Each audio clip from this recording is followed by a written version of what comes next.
Ada seorang profesor bernama Richard Wiseman, adalah profesor psikologi di salah satu university, di University of Hertfordshire, dan beliau nulis banyak sekali buku-buku psikologi, tapi ada salah satu buku yang cukup menarik. Karena beliau meneliti kira-kira 1.000 orang tentang bagaimana orang-orang ini memiliki keberuntungan. Judulnya Luck Factor.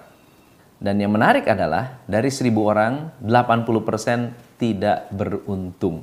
Ada kasus di mana wanita melaporkan mengalami 8 kali kecelakaan dalam satu perjalanan 150 mil. Dia juga tidak beruntung dalam hal percintaan. Nah, yang menarik adalah setelah mengikuti anjuran dari Dr.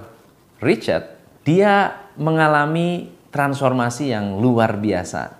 By the way, orang ini juga bukan hanya kecelakaan biasa ya, kakinya sampai patah, motornya rusak, kemudian pacarnya meninggalkan dia. Pokoknya problem berat. Tapi setelah mengikuti Luck Factor ini menjadi hoki luar biasa. Profesor Richard ini menjalankan sebuah serangkaian percobaan-percobaan, mereka sebutnya sekolah keberuntungan, dan mengajarkan kepada orang-orang yang mengikuti sekolah keberuntungan ini untuk merubah strategi berpikirnya sehingga menghasilkan keberuntungan-keberuntungan yang pasti. Secara keseluruhan 80% mengatakan mereka lebih beruntung. Keberuntungan itu lebih fix, lebih pasti, lebih predictable. Dan banyak dari mereka yang mendapatkan lebih dari harapan mereka tentang keberuntungan. Keberuntungan mereka meningkat luar biasa.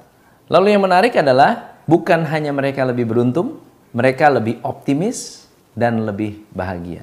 Gimana caranya?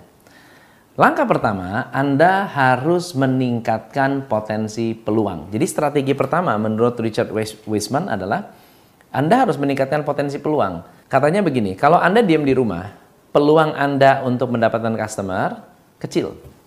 Tapi kalau Anda telepon, peluang untuk mendapatkan customer besar. Sehingga orang-orang yang mau melakukan lebih banyak merasa bahwa mereka akan mendapatkan keberuntungan yang lebih. Dan Anda kalau melakukannya lebih karena Anda merasa ini adalah meningkatkan keberuntungan Anda, meningkatkan potensi Anda untuk meraih kebahagiaan, kebaikan, potensi untuk meningkatkan faktor luck Anda melakukannya dengan sepenuh hati. Nah, strategi yang kedua adalah Anda harus mau mencoba hal baru. Kalau ada orang-orang yang skeptis dengan hal-hal baru, kemungkinan besar menemukan potensi baru, kemungkinan menemukan peluang baru akan kecil. Kalau Anda mau melakukan hal-hal baru, mencoba hal-hal baru, meskipun salah nggak apa-apa, tapi Anda tahu bahwa targetnya adalah meningkatkan potensi peluang beruntung, maka cara ini akan menambah keberuntungan Anda. Yang ketiga adalah percaya kepada intuisi. Jadi ada orang yang salah kaprah dengan intuisi. Banyak orang berpikir intuisi adalah sebuah ilham yang didatangkan atas impian atau sesuatu yang sifatnya klinik, misteri. Tapi menurut Dr. Wiseman mengatakan, intuisi tertajam adalah ketika Anda menguasai skill tertentu. Justru kalau Anda punya skill, intuisi Anda itu akan sangat-sangat tajam. Kalau Anda adalah pemain tenis dan Anda latihan tenis terus, maka intuisi Anda atas tenis akan lebih tajam daripada permainan golf. Kalau Anda main golf dan Anda dilatih, di training, punya skill yang baik dalam bermain golf, intuisi Anda akan jauh lebih tajam. Kalau Anda adalah seorang pengusaha yang mau coba 1, 2, 1, 2, 1, 2, 3 produk atau mau mencoba bisnis-bisnis baru, lalu Anda gagal berkali-kali, Anda gagal berulang-ulang, tetapi Anda membangun sebuah skill, maka intuisi Anda akan menajam. Saya ini mungkin kalau bicara soal bisnis produk tidak terlalu menguasai, Tetapi kalau sistemasi, saya menguasai. Jadi kalau Anda punya problem, saya akan pendekatannya kepada sistem. Sistem yang Anda miliki, saya tunggu, saya nongkrong, saya lihat, saya bisa tahu, oh kamu salah di sini. Oh, kamu coba rubah ini, coba kamu perbaiki ini. Coba dengan cara seperti ini, saya bisa memberikan masukan yang sangat-sangat intuitif. Nah, kenapa saya bisa memberikan insight? Karena saya punya skill. Jadi untuk meningkatkan intuisi, Anda harus meningkatkan skill. Yang keempat, kalau Anda ingin meningkatkan faktor luck, Anda harus jadi orang yang optimis. Nah, yang menarik, Dr. Wiseman mengatakan begini, orang-orang optimis bukan orang-orang yang kritis. Orang optimis adalah orang yang polos, sederhana, bahasa kerennya santuy. Ya, dia itu nggak terlalu ambil pusing. Ya, kalau gagal, oke. Kalau sukses, oke. Kalau ada masalah, oke. Kalau dibilang ini, kamu jalanin, pasti bisa. Jalanin gitu. Jadi orang itu sangat-sangat fleksibel, sangat-sangat optimis, tidak ada beban yang akhirnya dia bisa follow up peluang-peluang baru.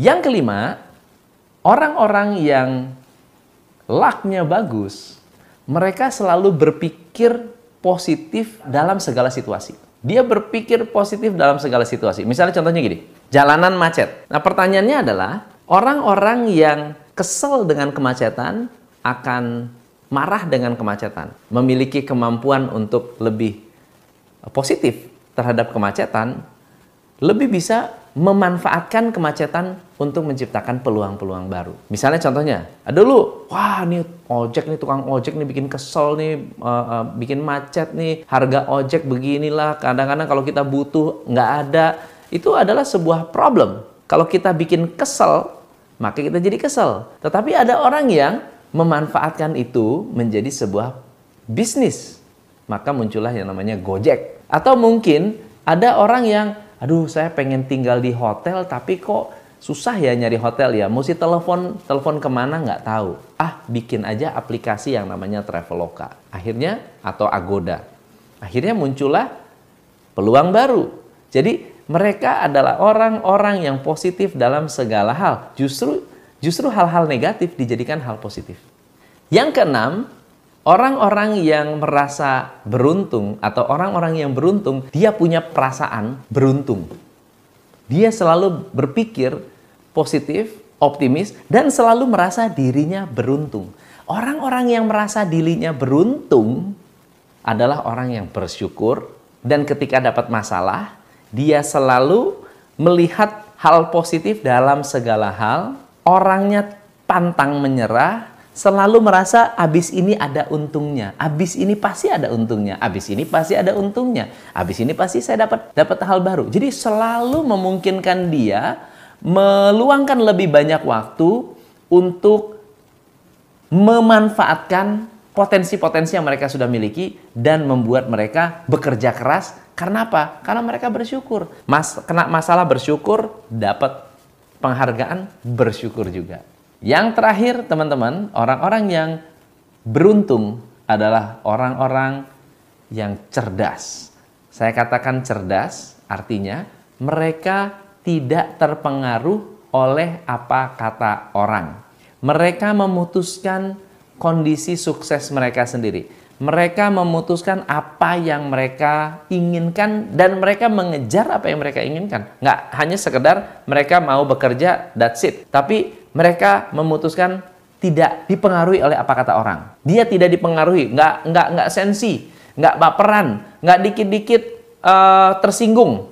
Ya gara-gara ada orang bilang, oh lu sekarang ya sombong ya, jadi pengusaha ya, lalu Anda langsung down. Nggak gitu. Mereka cerdas, pintar memilih mana yang perlu didengar, mana yang nggak perlu didengar. So, 7 hal ini bisa Anda pikirkan dan Anda tambahkan kalau Anda mau untuk bisa membuat diri Anda jauh lebih beruntung.